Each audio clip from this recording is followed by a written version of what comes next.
C'est cela aussi faire œuvre de transparence. Et c'est là la différence avec le plan de redressement que le Premier ministre vient de vous présenter.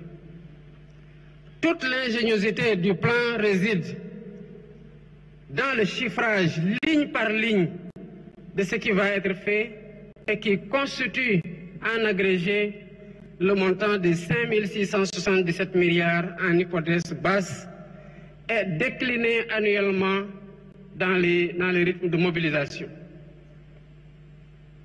C'est cela que le FMI attendait comme réponse. C'est cela que le peuple sénégalais attendait comme réponse. Et c'est cela que nous vous donnons aujourd'hui comme réponse.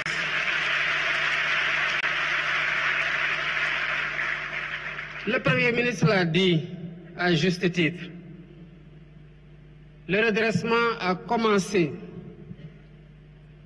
avant ma prestation de serment. Quand lors de ma visite au Palais de la République, m'entretenant avec mon prédécesseur, je lui ai dit que j'ai appris que vous êtes sur le point de signer une convention, une concession sur les chantiers navals de Dakar qui n'a pas été négociée dans les bons meilleurs termes.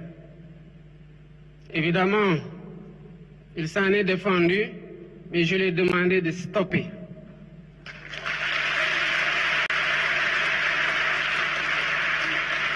Et nous avons relancé un nouvel appel d'offres qui sera bientôt finalisé. Et vous verrez, comme vous l'avez vu dans les renégociations précédentes, quel a été le premier contrat et quel est désormais ce que nous avons signé.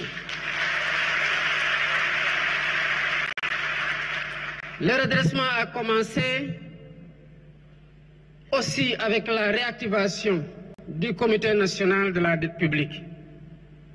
Évidemment, tout le monde se pose la question de savoir, mais comment cela a-t-il pu arriver sans que les ressorts de vigilance de l'État ne puissent se déployer?